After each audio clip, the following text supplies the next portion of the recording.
We're recording. Scott, welcome to the podcast. Thanks, Jake. Glad to join you. No, it's my absolute pleasure. So today we're going to slightly change things up because we started chatting on Nostr DM about a model that you've built that compares Bitcoin and real estate or incorporates Bitcoin into real estate. What would be fun is to walk through it first. For those listening, hopefully from what you hear, you'll be okay, but there's also going to be video on YouTube. And I think once we've done that, it will tee me up with about 5 billion questions to figure out how you got to the place of creating this thing. Absolutely. So thank you so much for joining. I'm going to crack into it and go and share screen straight away. So just talk me through it then.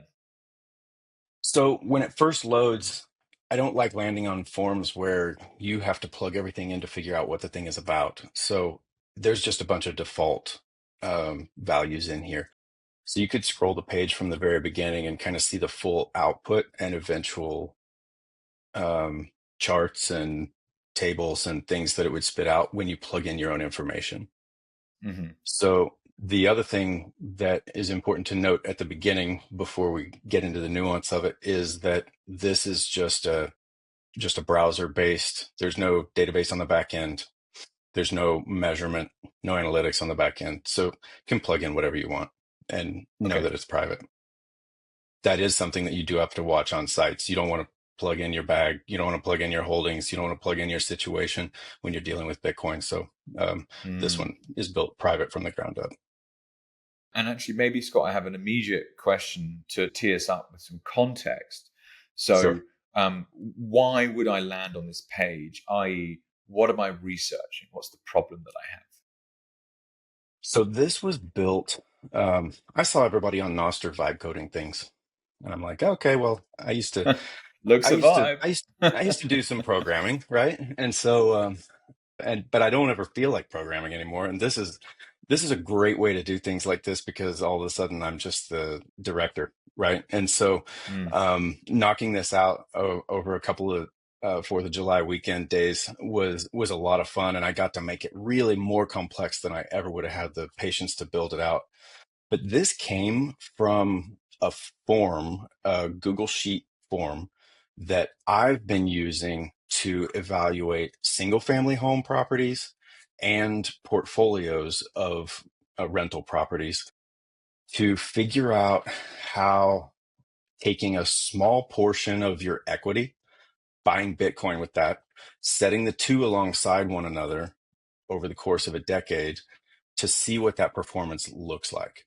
So if I have $100,000 in equity in my house that isn't leveraged, but that I could potentially tap into for 6 to 8%, look at the historical performance of Bitcoin and the desirability of Bitcoin as an asset. And this is the way that most people could probably ape into Bitcoin in a way that just saving some off of every paycheck will never get them to. And so I started looking at this through the lens of A, how could this help me try to get a hold of some Bitcoin? B, how could it make sure that my community, the people in my community that I'm trying to help figure out what Bitcoin is, how could it help them bolster their position as quickly as possible? Because I'm watching the landscape gobble up the Bitcoin and drive the price higher, right? So it's really about trying to educate people about something, a means, a method that they have that they might be sitting on that they haven't really thought about, and help them explore that and run through these numbers to figure out what that might look like for themselves. So I've made this really versatile. So if you want to start kind of chunking through from the top, we can just talk through absolutely. it. Do you want to go like a step by live step, or do you want to example, breeze through? No, we'll do like a live example, and we could even potentially Okay, just run it through based on the numbers you've already got in here. great. So for most people that land here, it's going to be looking at their own home that they live in, right? And that they're going to be able to tap equity in. If you have a portfolio of houses, you could take the aggregate numbers that fit these categories, chunk that whole thing in here, and it'll give you kind of a portfolio output if you Yeah, wanted to do it nice. that route, Yeah, right? so that's like the real estate investors that have a property portfolio, two, three, four, five investment properties. They can actually aggregate the entire value of that together, Exactly. leverage the entire thing, and That's there exactly might right. be some equity locked up in there that hasn't previously been accessed. Yeah, really cool Exactly. concept. Right. And they don't have to go and sell their properties that are creating cash flows for them to get the Bitcoin. It'll That's the just come most at a powerful cost of part. capital. Yeah, Right. nice. And if you think about it, you hear Saylor all the time talk about the next 10 years being the gold rush for Bitcoin. But Mm, regardless of the performance we might see during this time, it's a transitional time between what people are accustomed to banking their wealth in and how they're treating their portfolio management and the tax benefits and the considerations. It's transitional. So we're not just going to clink and now it's Bitcoin around the world, right? There's a lot of slow moving pieces to the macroeconomic and national economic and state economic systems, right? So we have to kind of keep a foot on the dock and a foot on the boat while this transition happens. So no, I don't want to go liquidate real estate, and neither do a lot of the people that hold real estate. But if they can get a chunk of Bitcoin to hold alongside their portfolio, they get to realize those tax benefits of that real estate portfolio. They get to see the revenue of the real estate portfolio, and they get to put the equity that's unleveraged, that's not working for them. They get to put that to work for them by buying another asset that's even stronger that they can couple together. So that's the gist. yeah, So if you awesome. start plugging in the property information first, it's Or the maybe we'll very just do it as basic we go. stuff, Okay, so let's say right? it's a $500,000 house, and And one thing that I like about that I was able to accomplish with the way this React JS framework is yeah, it live updates as you type through the whole thing. There's no yeah, see what I cool. did button. So You know as what? I you might even change put a these, million in because it's almost easier when thinking about percentages of sure, stuff, isn't it? yeah, yeah. So And if depending I, on where because you most live, that's mortgages, one people might house be, or 10 houses. or even just today, I was looking at there's a new business in Australia has hit the headlines this week as the first Bitcoin-backed home loan offering, and it's a Okay. Coinbase Ventures and Sequoia-backed business called Block Earner. And I Yeah, see this kind of stuff a lot. We're like, oh, cool, that looks great. Product's not live. Okay, well then it's literally just a headline with someone saying that they can help you use your Bitcoin to create a property. And really yeah, the right. offering is like the deposit that you would put down, if you've got that much in crypto, quote unquote, so it's not even Bitcoin specific in a sense, we'll give you the fiat in exchange for custodying your Bitcoin. It's like, well, whoa, you're giving away so much at that point because you're losing the control of your Bitcoin. But Exactly. often it's like, let's say loan to value ratio of 75%. So, okay. So when you say mortgage balance, that's the total It's your principal. mortgage. Yes. Okay. And so Yep. monthly That's how much payments. principal is left because those two numbers will give you how much equity you're working with, right? And Yeah. so if you already have a HELOC or on top of a regular mortgage, or if you have two mortgages, you're going to want to put both in there. You're going to want your total debt right there, right? Yes. Okay. So then your monthly payment, the that's what you pay in every month, all told. Hmm. So that's your principal, interest, taxes, and insurance. If you want to split that out, that's available down there on the monthly taxes and insurance field. You can split it out of there, but otherwise your Okay. monthly payment is you probably a little higher than your $600 a month on your Yeah. on Well, if your it was seven hundred just fifty think about thousand this. dollar Yeah. Hang loan. on. I mean, I got such bad terms recently from a lender. It was horrible. But let's say you're at 6%, so that's 45 grand. So 3,750 a month in interest payments. And that's That's a everything, six. right? That's Principal, interest, and all of it. Well, that would be interest only in this case. Oh, okay. So are you, if this is a HELOC, that would be interest only, so that's not principal, but regardless, that's your monthly payment. So then, taxes and insurance, you don't have to belabor these things. You can just guesstimate on these because really your total monthly payment that you're putting out is that other field.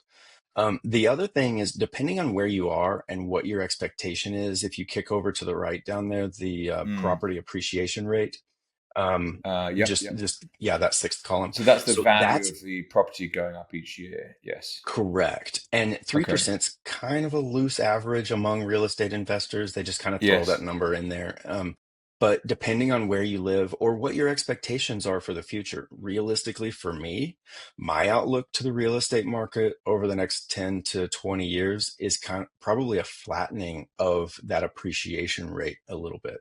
Yes. So you could adjust that to 2% if you wanted to temper that a little bit, right? Sure. So I've tried to make as many of these things as possible adjustable. So Yeah. can Nice. leave that at 3 for now. The other thing is the loan type. So if you are sitting on a really pretty interest rate, you don't want to do the whole refinance of the entire loan, but you do want to tap some of that equity, you would just kick over and pick that HELOC option. And Okay. then you would plug in those details, right? And then just for ease, let's stick with the cash out refinance. Yeah. Okay. Let's just say that we're going to do the whole thing, right? Hmm. So I don't know what interest rates are like in Australia right now, but on my commercial stuff right now, I'm in the 6.5 to 6.75 range off to the right over there. Yeah. So Um, let's do roughly what you're saying. I mean, it depends from individual, right? yeah, I don't fit into the finance guru's box very well, sure. due to a lack of demonstrative affordable income, and I make my money with capital gains essentially. So it's Right. but most people have a regular income that they can point to and say, "I've been doing this job for the last 5 years," and they can be very confident that that cash flow is going to continue. Exactly. And if you're But looking at leveraging a single family home that's a rental property or something like that, you're going to be in a different interest rate bracket because it's a commercial residential loan rather than just yes, a owner occupied residential loan, right? So, okay, so you can stick with your 30 years if you want. yep, My chart down below, the amortization table does the full life of the loan, but the chart down below ends up being only 20 years, so it doesn't really matter. okay, Um, so go back up to plug in. Um, that chart looked the a cash out little. amount. Yeah. So the cash out amount, let's set that to whatever you would like. Yeah. So what this is If you going back scroll up a to, if little you've bit, already notice got that seven blue hundred fifty box. It gives grand. you kind of a heads up as to what your max cash out is on an Ah, 80% yes. loan to value. So you've got basically 50,000 left, is what Yeah, it's okay. what Let's it's just do telling that you as the there. example then. Yeah, great. Perfect. Yeah, because you're not going to go over the 80% loan to value Right. ratio, And because no here's the lender is other going to do thing. that at a reasonable rate. Yeah, so here's the other thing. In this form, I've got it kind of I've got it kind of modest because there's a psychological thing that's going to be happening when somebody is taking a loan like this with a property on a multi-decade term that and they're buying the Bitcoin and just setting it aside in kind of a bundle that is mentally associated with that mortgage. Mm, And it allows you immediate low time preference. It allows you immediately in your perspective of it to not necessarily be trying to figure out what Bitcoin's going to do next year. And so by stretching your holding period over 10 years, you're doing yourself mentally such a huge favor on whatever Bitcoin you purchase in this context, just because it can get you out of some of that emotional problematic worry and fret after making a big purchase of something that you might think is a little speculative. yeah, and actually, it's definitely about putting oneself in a situation in which they are never, ever, ever a forced seller. Absolutely. So, Right. uh, because the short term volatility of Bitcoin is such that it's all over the fucking chip shop. And Yep. it's pretty clear that the longer you hold this thing, the better. And the Right. same really applies with real estate, frankly, is you don't want to be flipping properties. You want to sit on it and hold it for as long as possible, maintain it as well as you can. And as and when you so choose, you downsize, you upsize, you move countries, whatever. Then you're like, yeah, I've got a year in which I need to sell this property, and I can do that at the same time as maybe selling the Bitcoin that's attached to it. Right. Right. But at which stage you'd hopefully only sell a small fraction of the Bitcoin that's attached to it, because that's all you need to get your 50 grand back out Right. to pay off Right. your debts. Nice. Yeah, and Okay. that's an interesting thing that you're touching on there because down the chart a little bit, there's a payoff trigger Okay. thing that I have in there where you could potentially plug in that when, like, let's say when the Bitcoin that you bought is worth twice the remaining debt, that triggers you to sell half the Bitcoin, pay off the debt, have the house tax free, and be holding half of that purchase of Bitcoin that you Nice. lumped into, right? And Nice. so in this loan analysis part, it defaults to show your desired monthly payment in Yep. that field that matches your estimated new payment. But in Yep. theory, if this was, let's say this was going to push your payment a little higher than you wanted to, and you wanted to test the theory of, say, maybe I only want to pay 5 grand. I want my payment at 5 grand a month, Hmm. but I'm willing to make up that difference by selling a little bit of that Bitcoin every month and and covering the shortfall in that monthly payment amount that I'm willing to commit to. So with Interesting. these kind of numbers, it's a little when we're in the $5,000 a month monthly payment range, that's a little less of a tweak. If it's somebody that is kind of making their bills work. They're looking to, they're in a $250,000 house and they're trying to make that monthly paycheck work the best they can, keep their life together and buy some Bitcoin. And that couple $100 a month makes a big difference to them. Then they could play with this metric and slice off a little of that Bitcoin every month. And then this looks at whether they would likely eventually crash out and run out of Bitcoin to cover that shortfall, or whether it seems like it would be smooth sailing, right? Yeah, nice.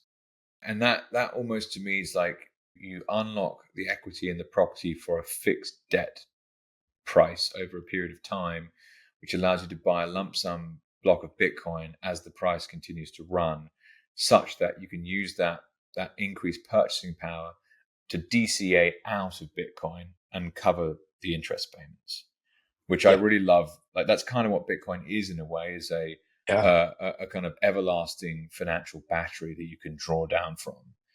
that's exactly And right. should you secure enough of this stuff, you're basically going to be wealthy forever, That's the gist. or you And how have a much can wealth you to get a pull down hold from of? forever. Right. Mm, And how much can you get a hold of at one point as early as possible? So you're locking in that purchase price as early as possible, yeah. so that by the time you're pushing a decade in, or you're a cycle or two in, now you're just realizing the big benefits of that. So if you see that that Bitcoin position kind of tells you what your settings were up top, right? Yes. Now, in this case, your payoff strategy is set to just HODL only. If you look at the bottom of this section, you'll see the loan payoff trigger settings. Yes. So that's where you can drop that down and figure out whether you want to select one of the other options. Okay. So that, like, once the Bitcoin value is worth twice the remaining debt, then that's where that would trigger, right? Okay. I mean, for this example, I like the idea of just keeping the Bitcoin forever. And we can jump back up and mess with that in a second after Yeah. we look Sure. at kind of this chart that spits out here. Now, Okay. here's where I'm not going to pretend this is where I need my "this is not financial advice" t-shirt, right? Because during this section, what am I going to do? Predict how Bitcoin's going to play out? Yeah. Who So knows? what I could never do is when I was running these numbers on anything in my own portfolio, or other investors that I've helped refactor their portfolios and structure some Bitcoin into their position, I could never, with a clear conscience, act predictive on what the performance of Bitcoin was going to be. And I always was fudging around with my calculator in that original Google sheet that I built out that did this. Hmm. Um, and and I realized this needs to be something that folks can play with, right? So if you slide down on your screen just a little bit, I mean up, just a Slide little bit, up. you can see Yes. the Okay. bullish, realist, triple maxi, bearish buttons. Now Yeah. those let you just kind of pick between modes, and you'll see the chart shift based on Yeah. um, Nice. based on the specifications. You'll see it says realist is basically assuming 20% that degrades to 15% over time. And you can get in and really tweak this, right? Yeah, So nice. let's say that you're pretty optimistic. You like the idea that your average annual return is going to be about 50%. And over the course of the next 20 years, you think it's going to remain at least 40%. You could change that 20 and 15 off to the left Yeah, into actually open the custom again. yeah, You see where it says 60 under the average annual return yeah, and diminishes. So you can change that 60 to 50. You could change the 15 up to 40, sure. and this will react live. So you can get in there and edit those to really mimic what you feel like your maybe your most optimistic, your most realistic, and your bearish case. And you can look at all of those scenarios because you built those out and fine-tuned them yourself based on your own research. Yeah, it's so cool. I mean, and I often think about like it's obviously not going to be flat.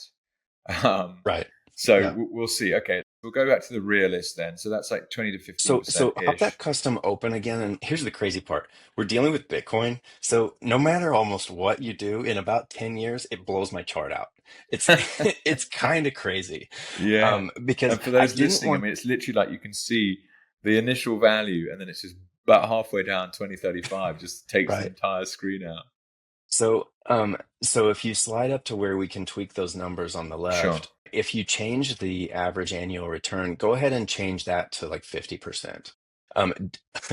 Don't use those. It'll take forever. I didn't change that to go 1% at a time.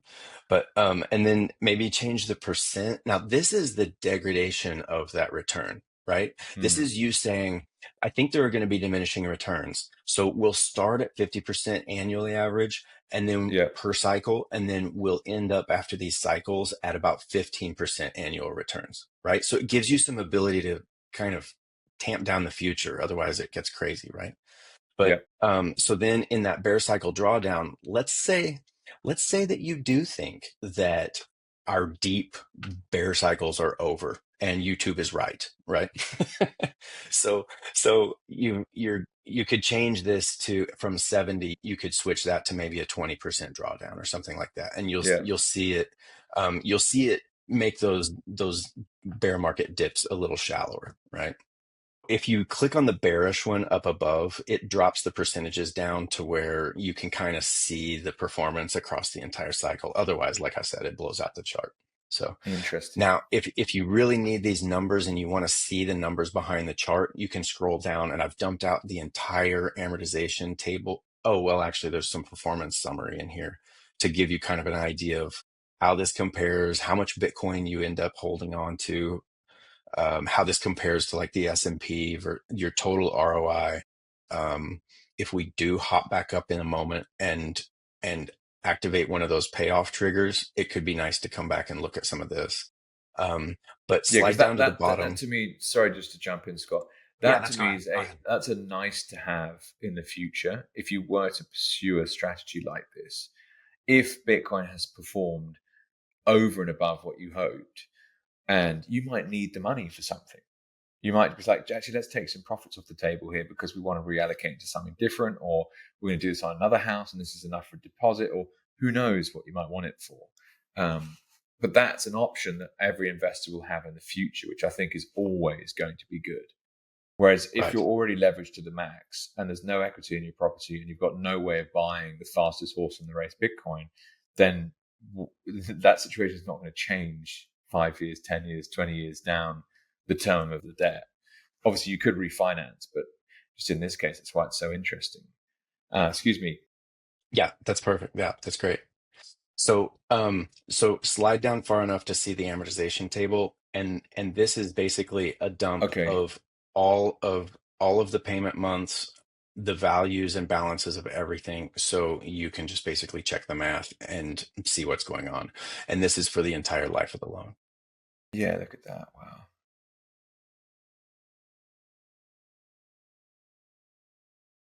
And this is where you see, I mean, the value investors out there that bang on about old mate Buffett, they'd be like, look at how compounding works. It's magic. Right. And it's like, well, it is magic in some ways, but Right. um, Now, in cool, in this really cool. It's just very, very, very detailed. And this gets more interesting and a little more detailed when you start doing some of the other capabilities of the chart, like the payoff trigger and maybe the shortfall coverage from some of your Bitcoin.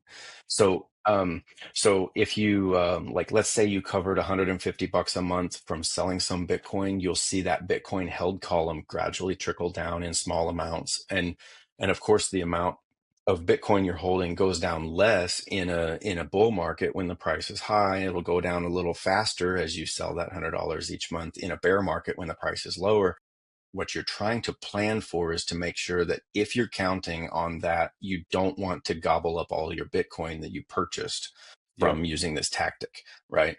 So it's important to be able to forecast some of that if you're building out a scenario that's not really sustainable and isn't going to pay off for Yeah, you. you don't This want to is go where and you want sell to all your find that out. Bitcoin. Yeah, definitely Yeah. not. So Yeah. this is interesting. So I'm just going right down to the bottom here. So you basically end up with an asset that initially the number we put in was $1 million with $750,000 loan. So 75% loan to value ratio. At 6% interest, we've taken out more debt, got an extra 50 grand, and pumped that into Bitcoin. And the asset price minus the total debt of Bitcoin and real estate combined is 3.2 million, with then debt of 846,000. Is that right? No, the debt, No, by that the wasn't the time you're right at the number for bottom, the the debt's debt. zero. Yeah, you Yeah. paid the debt off. Okay, because it's a principal Yeah. and interest that we've actually worked this on. Yes, rather than Yeah. And interest so, only. Okay. yeah, you're proving to me that I probably ought to make that table header follow you down the page. But Yes, you hey, should have it we can only freeze. ask Claude to do so many things in an afternoon. Well, that's okay. So, I can figure it out. So there's the debt balance. Yes, so it's slowly being chipped away at. Interesting. And again, obviously, every person's situation is unique. So are they doing interest only? Are they doing interest plus principal? What is the cost to even get the debt in the first place? I saw you had somewhere a loan fee or whatever, because all these loans have so many more fees with them than you ever realize. It's like the oh, broker's got yeah, to get right. paid and Yeah. the Up at the debt top financing there, company. the origination fee or whatever it's going to cost you to initiate the loan. Correct. Yeah. Let me just go back to some of these high level numbers then. So the scenario outcome, so full term, you've paid off all the debt and you've got $2.4 million in your back pocket. And Bitcoin itself So is worth over $1 million. Is that what that's saying? before we go through these numbers, let's go ahead and jump back up and Okay, sure. add a payoff trigger Sure. because and let's do that one that's basically the Bitcoin value, um, Yep. so that So when Bitcoin's doubled, so when the value of the Bitcoin you bought is worth twice the remaining debt at some time during that 30-year mortgage, yes. that's when it triggers and you pay Okay. off and you go ahead and you sell half the Bitcoin, you pay off all the debt, your house is debt free, and you have your half of your stack of Bitcoin that you bought back when, right? Yeah, nice. Okay, so that So 50 now let's grand's go worth of down to those Bitcoin performance numbers. grows at such a pace that it actually is then worth $800,000 worth of debt. It'll be a Right. $1.6 million Well, Bitcoin and stack, that and eight you hundred can then thousand pay the dollars is debt off. trickling down. So at some point, those are hopefully going to meet, right? Yes. Okay. And so if you've switched it to that, let's come off of bearish and just put realist in there. And then and so Boom, you can see 2036. now your Just debt over got 10 paid years. off right there, right? Wow. But still look up there at your Bitcoin stack. That got triggered during three bull markets from now, and you went ahead and you paid it off, and half of your stack still just kept running, Yeah. right? That's kind of the Wow. beauty of it. And if you hold a portfolio of houses, um, this is this is something that you can do multiple times. If you hold the house you live in, it's something you can do at least once. And what it gets me thinking about then, Scott, is um, actually my family business in the UK is a beer and pub company, Hmm. and the relationship that we have with our financing options are very, very important. And it's a very, very old company that's able to get good terms for its debt. But there's absolutely no way that there wouldn't be wiggle room to get more debt, because Right, there's X many pubs that the business can point to and say, well, we own all this real estate. So right. can we get an extra 10% debt? And what would happen if we actually did that across the entire portfolio and bought Bitcoin with that? I mean, Yeah, that's like, the use case here is obviously residential, and actually this has huge ramifications across commercial and the entire industry, frankly, doesn't it? It's like there's unlocked equity in physical real estate that could be used to purchase Bitcoin, which improves the metrics of the entire portfolio in what we're looking at now, basically. that's right. And um, in 24, I ended up at the Bitcoin conference in Nashville, Hmm. because I was serving on a public utility board and I was trying to get that public utilities head around what Bitcoin means to the energy industry, what it means to utilities and power Wow. generation. I was trying to meet as many executives in mining companies and entities that I could connect with my fellow board members and the executives at the utility that I was on the board for. While I was there, um, Michael Saylor gave his triple maxi speech, but he was talking about it through the lens of a nation state level. And I was like, yeah, this is great and all, but how many of us are MicroStrategy or can spin up a publicly traded company? And how many of us are nations that can just print some dollars Yeah. and buy some Bitcoin? And I started scouring where we could, as individuals that had some kind of asset, where we could find those pockets to grab some of that equity and put it to work for us.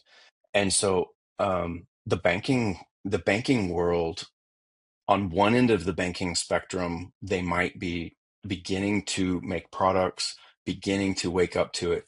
On the other end of the banking world, it'll be a long time before they do, all the way down to your credit union where you might have your mortgage or whatever. How quickly are they going to embrace as a service their ability to help you store Bitcoin alongside a real estate asset, bundle those for you or with you, or recognize that you're doing that for yourself and allow you to better your position. You're kind of forced to do it on your own. So I started looking at some of my friends that have decent sized portfolios and worked with one that had a chunk of houses, made a presentation so that I could talk to their bank, to let their bank, that's a local regional bank, let them know this is what's coming. This is what it looks like. This is the play for your customers. And if you think about it from a bank's perspective, that front side of the loan is the valuable side of the loan anyway. So why would they not want to structure a loan like this, have the thing able to be potentially paid off, better, have the borrower better positioned to pay off that balloon whenever that time comes in that 7 to 8 year frame. Like it's kind of a no-brainer once you've really studied Bitcoin, but I don't know too many bankers that are out there doing that. And so putting together these putting together these materials for these banks, I was trying to pitch it to them in such a way that painted the picture of stability that comes with owning real estate, because they understand that's their world. And so do these landlords and these property owners. They understand the stability of real estate. If you take 5 to 20% of the equity of a portfolio and stack that onto that property, the volatility of the quote unquote volatility of Bitcoin that's perceived by the general public is so tamped down by the stability of the underlying asset that it removes the fear. And if you think about, let's say that there is a marginal percentage chance that Bitcoin goes down to zero, crawls through the trenches for a number of years, withers out, and just goes away, the 15% of your equity that you put onto that bet, which is, it's unlikely that that's going to play out, but if that did, you're not destroyed as a property holder, as a portfolio holder, you're really not destroyed, because over that period of time, you have the growth in the value of that property as an asset, you have the income and the revenue. Those things have in many cases made up for the loss that came from that bet going south. Now, is that likely to play out? I think it's absolutely not likely to play out. In almost every scenario we can imagine from this point forward, you're going to watch over the next 10, 15 to 20 years, you're going to watch that explosive growth of Bitcoin as it gobbles up all of these parts of the macroeconomic world.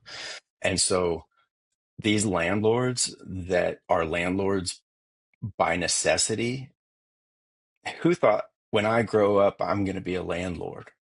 Nobody. They had to go buy properties because that was the only way that they could keep up and potentially outpace inflation, other than throwing their money in the S&P. And the S&P over the last 15 years or so is really when it decoupled from the fundamentals and really started to balloon and outpace the fundamentals of those companies as they should be valued. So the premium that's put on there from the casino that we've had to play in the S&P 500 and so on, like that premium, there's also that premium on the real estate market, because there are so many people that had to buy those properties to protect the value of their savings and their retirement, that there are a bunch of landlords out there that don't want to be landlords.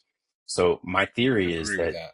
my theory is that over the next 10 to 15 years, people are going to be exiting the landlord business that didn't want to be in the landlord business. They're going to be buying Bitcoin instead. And those houses that are sold out of those portfolios can be sold to homeowners that can work their way up, save in Bitcoin. So if landlords buy Bitcoin to exit the landlord business, and renters save in Bitcoin to be able to buy those houses from them, this is how Bitcoin fixes this housing problem from both ends of the spectrum. Nice. I love that, That Scott. Thank you. that's a meet in the middle that I think we're going to watch play out over the next 10 or 15 years. I used to own real estate and became a landlord for precisely the reason you're discussing, which is long-term store of value. This is going to protect my wealth. Now, the irony is it was actually the worst investment I ever made, and It therefore can my go best south so lesson. easily. But it's like, hang on, so I just have to keep this stuff in self-custody. No one can take it from me. It goes up faster than everything else, and I don't have to manage it. Done. It's like it was just Right. such an easy choice. Yeah, But there is still a profession that is required to sell shelter. So physical real estate has value for sure. absolutely. And it's about bridging these two worlds. I actually still think that the finance industry is so far behind that no one's going to come along who's a mortgage provider and figure this out themselves. But what that creates is something even more interesting in a way, which is an entrepreneurial opportunity for private investors. So people like yourself and I who are talking about this model right now go, oh, do you know what? Maybe that means if I can get those kind of debt terms and I can find a property that I like in an area that I like, why wouldn't I do that? Yeah. And it's like maybe Bitcoiners will start to become landlords. I don't know. So here's one more piece. We were talking about the shortfall mechanism in that calculator. Hmm. We were talking about how somebody coming along can calculate that. And I was talking about the budget of a household. But I'll tell you the reason it's there. The reason it's there is because I put it in the sheet when I was trying to figure out how little I could get away with charging in rent. Yes. Okay. So you undercut the market. How many landlords think through that lens? Yeah.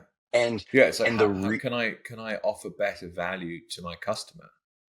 Yeah. well, yeah, but on top of to paint the whole picture, if I take this property and I leverage it into a 20% range, I buy Bitcoin with that. I earmark that Bitcoin in my portfolio right alongside this property.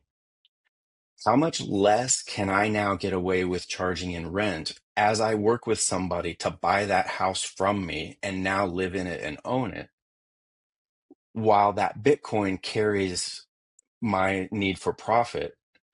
and puts me in a position to be able to exit that house to a family instead of sell my portfolio to a BlackRock or to another landlord that's trying to build up a massive Interesting. portfolio, right? Yeah, so in that way, that's actually an entirely different product.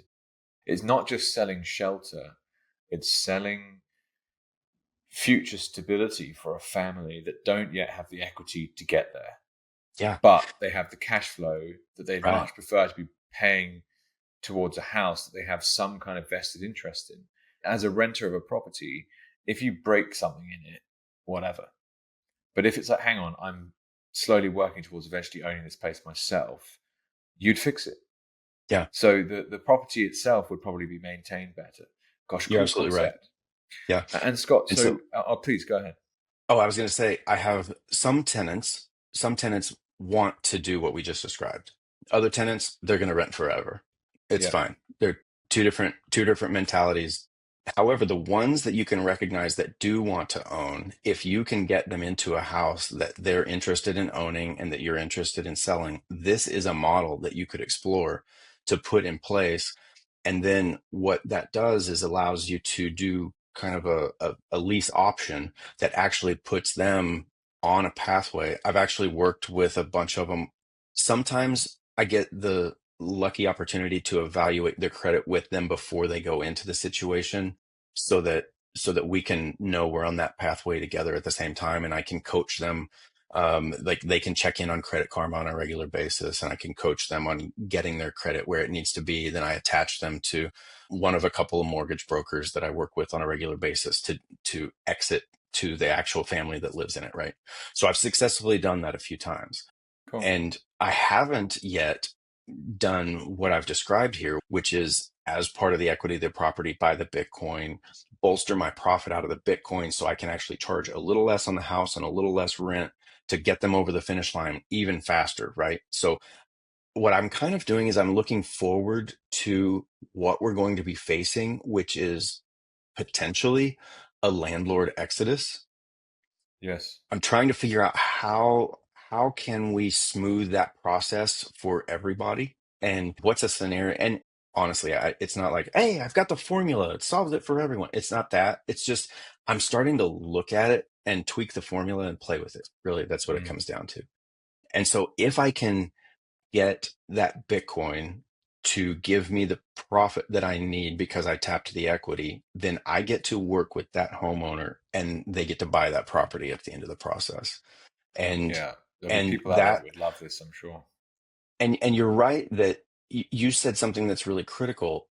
Houses have value and the business around houses have value, and there are always going to be people that rent.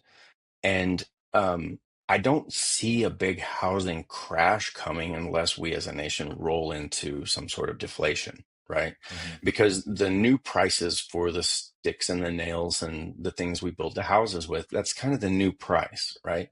But the premium that's on those houses, because so many of them are cash flow oriented, that premium, I think, slows down.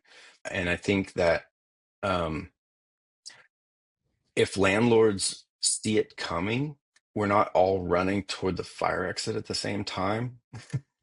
Mm.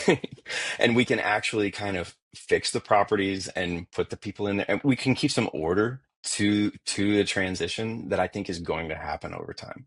So this is one way to maintain some order and to make sure that everybody's taken care of. It's definitely something I agree with, this idea of a financial premium or a monetary premium. And when you look at the $900 trillion of global assets, Bitcoin at 1 or 2% or whatever it is, the bond market, like Bitcoin is coming for you big time, guys. Like fixed price long term debt that's getting eaten in real terms is just mincemeat, right?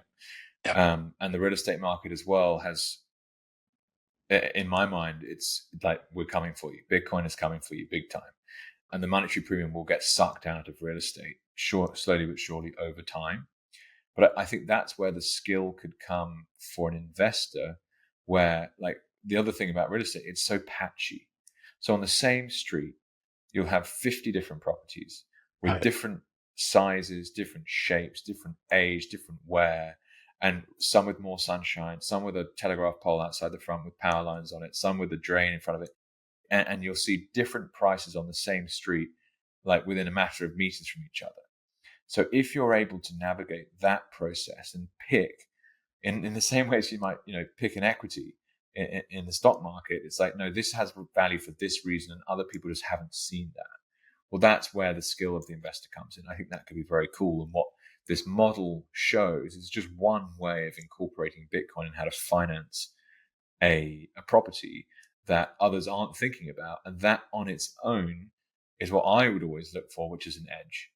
People just aren't looking at inserting a thoroughbred horse into a very boring long-term mortgage calc where it's Right. like, you got to make these payments for 30 years. Like, about that, what if we buy a little bit of this stuff, and then within Right. 11.3 years is what we're currently looking at, it's all gone? Like, people are like, what are you talking about? And Scott, I just want to make sure, is there anything else in this model that you want to walk us through that we haven't discussed? I think we've hit the pieces that are going to let folks explore, right? Okay, cool. And I think that's what this is. This Yeah. is a toy. Get in Explore, here, play guys. with it. Get in here, play with it. Plug your stuff in and see what it looks like when your house has a HELOC or a refi tied to it. Mm, And it's kind of crazy when you look at the returns that Bitcoin has delivered over a period of time. It it makes quabbling over uh, 0.5% in your mortgage interest rate kind of silly mm, if you're taking some of that equity out and actually buying an asset with it rather than putting a new back porch on or whatever it is that that mm. that blows the money, right? And actually, now I think about it, I'm going to get these statistics wrong, so I'm not going to quote them. But I grew up in the UK. I'm now based in Australia. The Australians, in particular, are absolutely obsessed with real estate, and there's a reason, because anyone that's bought and held Aussie real estate over the last 30 years has done extraordinarily well. And the government has built this money printing machine for the average person, should they get on the property ladder. But it's reaching this stage where it's becoming more and more unaffordable to the next generation that are coming in. But they still have levers they can pull, be that obviously the central bank of Australia can change interest rates, but also migration numbers. And Australia is still a small place, 25 million people roughly, but the amount of extra new citizens arriving each year, the demand for simple shelter is very, very, very, very high. And that's why you'll see these ridiculous social media clips of 30, 40 groups of people queuing up to see a two-bedroom flat in Sydney somewhere. Right. So there's still opportunities to back that market, i.e. the Aussie real estate market. Yeah. And this is just another way of potentially doing that, which it's awesome work, Scott. Thank you so much for reaching out. What I would love to try and understand, and this is not going to be nearly long enough to do it, but the context for all this. So a bit more about yourself, Scott, if I may. Like, what brought you to Bitcoin, and why were you looking at this problem? Sure. I've always enjoyed technology, dabbled, and that's kind of where I've spent most of my time. I come from marketing tech, so communications, B2B processes, trying to make them understandable, more clear, more user friendly, things like that. So the user experience and the user friendly of an interface and making complicated and interconnected processes simpler to digest. That's where I come from, right? I saw Bitcoin early, in that in that I recognized that it had a lot of potential, but I didn't have a conviction on it early enough to be one of the Bitcoin OG moguls, right? And so I traded it first, or I day traded it first, shall we say, and then I swing traded it, and then I seasonally traded it. And then after a while, I started to realize, okay, what's all this trading stuff doing for me, right? And so it's the cycle we go through, right? Yeah, Um, absolutely. but I think more than just the monetary value of it, I really started to understand what a lot of people must have seen well before me. and I started to see how many different areas of life and of the world it was going to impact that aren't strictly monetary, like BTC to USD. That is only one of a plethora of connections to our lives that this is going to impact. I was serving on the board of that public utility, and I was trying to convey to them, I'm like, this is impacting the financial world. It's impacting the freedom and humanitarian world. It's going to be impacting things even more at a national scale. And it's impacting the energy industry. And I was trying to get them to understand it. And I knew that I needed to package it in a way. So I actually wrote a book that would be something they could read in a couple hours. It's 100 pages long, but it hit on all of these different places that Bitcoin was going to impact in our lives, that each one on its own gave it staying power. Mm. And when you take all of those into consideration, it's a Velcro, and it's sticking, right? And it's why the future's Bitcoin. And that is, I've kind of pushed it out on Nostr because it's not for a person that really understands Bitcoin already, which is kind of a silly audience to push it out to Nostr, because those are but what I realized was it's a great thing for somebody that understands Bitcoin to hand to the person that asks them about it. Because like inside every you see all the QR codes in there, Yeah, everything, nice. as it clarifies these different categories and kind of demystifies it, it's got a QR code that runs them down the rabbit hole through YouTube videos or whatever. So it Cool. links out to outside resources, right? And so that's something that I put together to help get that utility leadership's head around it. But then I went ahead and I was just like, okay, well, let's just publish the thing. So I've been more active on Nostr than I've been on anything else worth mentioning, just because I think Nostr in a similar way has a lot of potential for what it is because of how decentralized it is. And I never enjoyed deciding that the last person that bought a platform ruined it.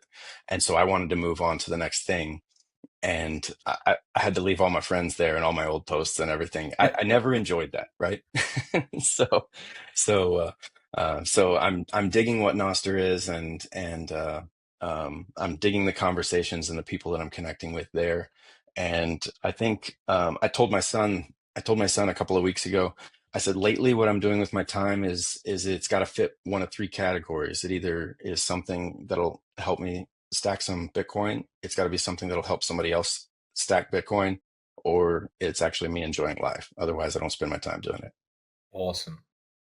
Oh my God, I got a ton of questions. That is normally how I would start the podcast. We'd maybe run through maybe all of flip that it to the stuff, beginning. but given we had the very specific one to run through, I thought we'd do that first. So cool, isn't it? How Bitcoin changes how you think about the world, and you yourself change. And then it's actually like, what do I want to do with my time? And it's so incredible what people Right. choose to do with it. Congrats on getting a book released. I Thanks. apologize, I hadn't read it. I Oh no, it's always okay. try Yeah. when people come on as guests to have been and done that first. And I saw your profile just now and I was looking for that model. I was like, shit, he wrote a book and I didn't even know about it. I should have read It's it. okay. So I'll download that, Scott, We'll and have talk a about look. that Thank you. next. Yeah, we'll do that. We'll do a catch up in a few months' time and do it then. Deciding what you do with your time. Let's just spend a moment just to reflect on that. Like, what an incredible thing to be in a position to do. How did you decide how to spend your time? I think um I think once I realized how many things sound money fixes, Mm, and and it's not just sound money, it's self-sovereignty. And I've always known that the that our monetary system was jacked up. And I've always known that every dollar was a vote in how I spend, where I spend my money is what I'm choosing to support, right? And so this kind of ties those things together in a really interesting way. Um, just like you've heard Michael Saylor say a few different times in different podcasts, where he would wake up at night and think, oh, I don't have enough Bitcoin. Similar to that, um, if there's one thing I can spend my time doing to secure my own day and secure future days for my children so they don't have a sense of dread when they think about their finances, focusing on delivering value, real value to the world to be able to stack Bitcoin as a result of, that's about as pure as it gets. And then my next biggest fear is being Noah floating out of town while my community doesn't have a boat. And so this is kind of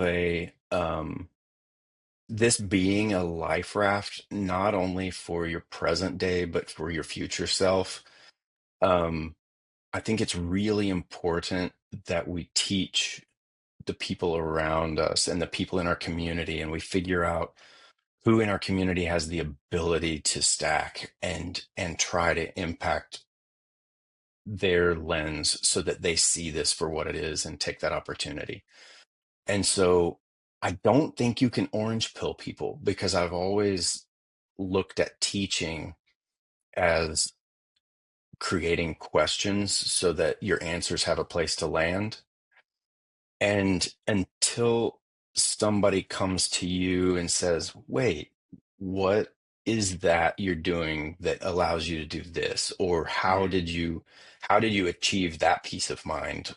Mhm. Um, and then you can say, oh, it's this, right? They came to you with a question that now you're providing them an answer for, and they're more likely to dig into it. Every time I sell one of these books, I get maybe $10 profit, and I turn around and I buy two because it cost me $5 to buy one printed, right?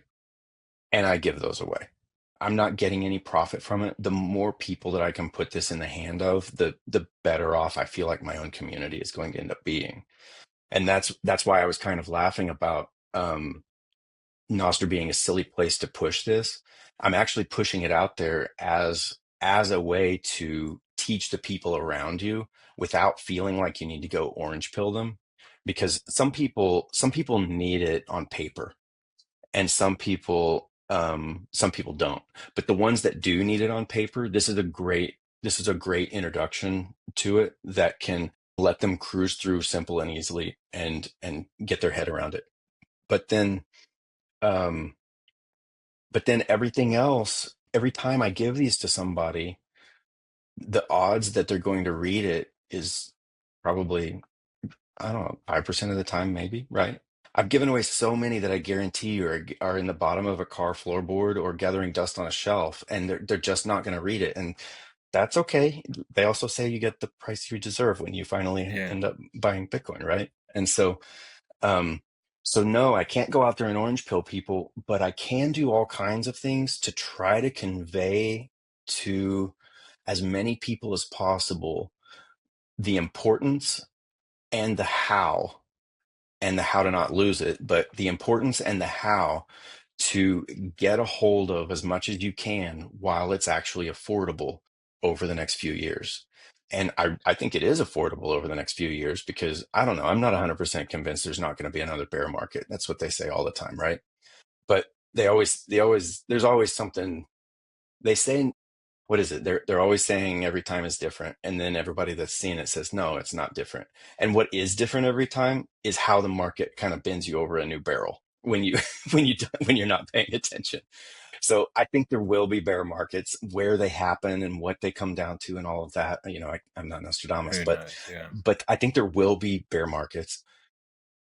But over the course of the next few years, during even in the middle of bear markets and in the bull market right now, it's going to feel cheap in 5 or 10 years. So stack all you can while you can and focus on your earnings. If you're buying with money that you need to spend to live, you're doing it wrong. You need to focus on your ability to earn. You need to focus on your income, right? So you don't have to focus on your Bitcoin stack. Your Bitcoin is going to sit there and do its work if you leave it alone.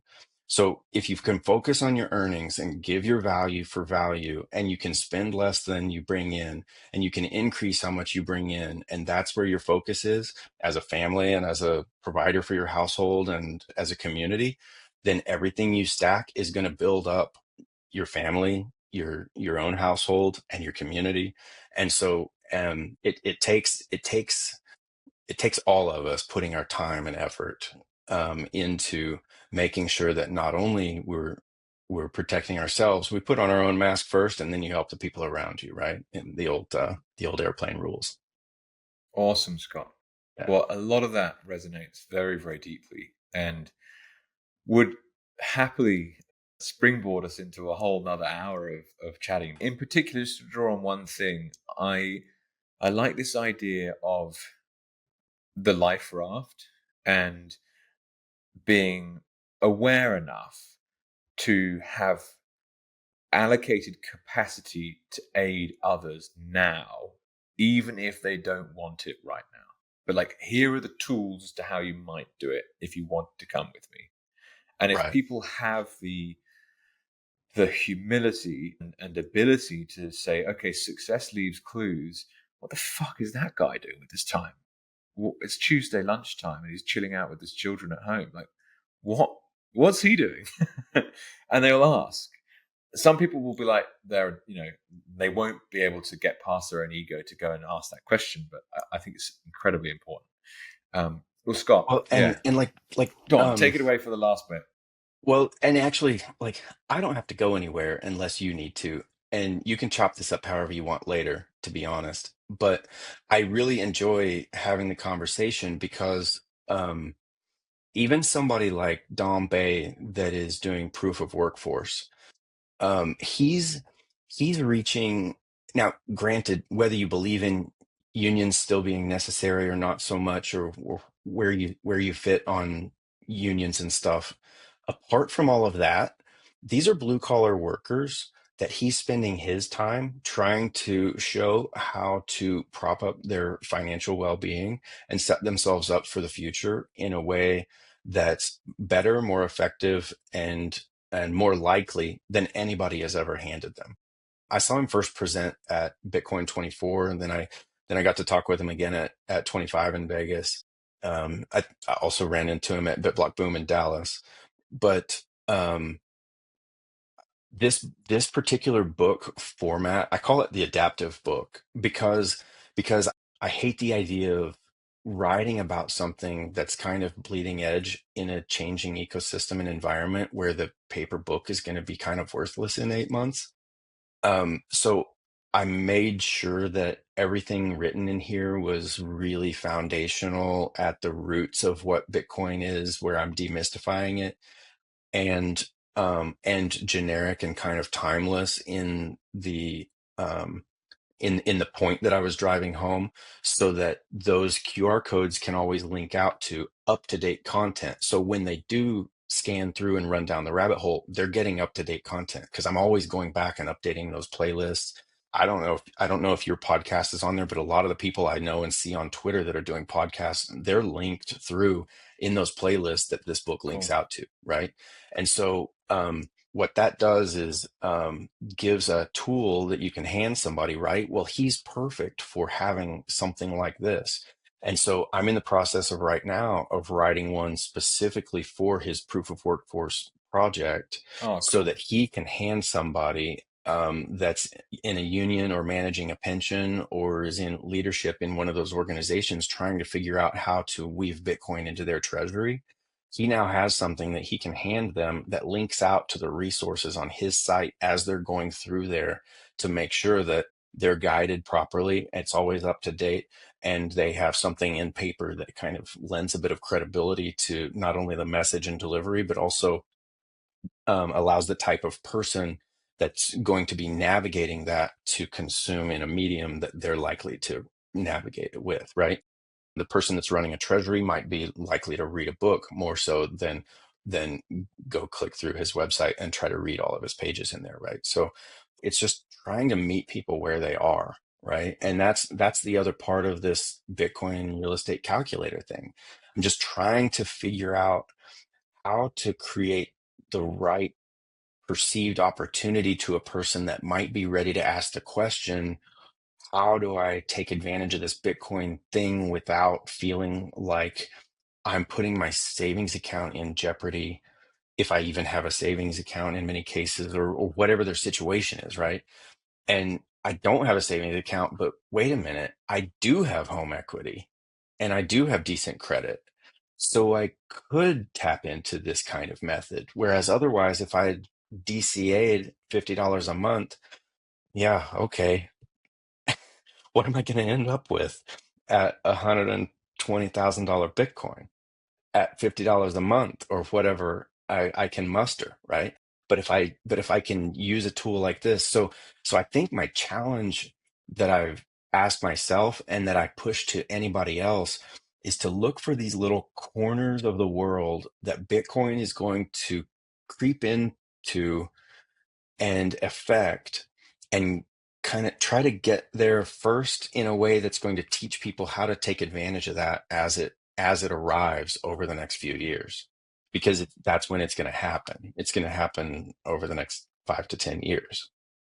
And it's so crazy, isn't it? How as you get deeper down the rabbit hole, the higher the level of your conviction becomes, and equally the confidence in its just complete inevitability.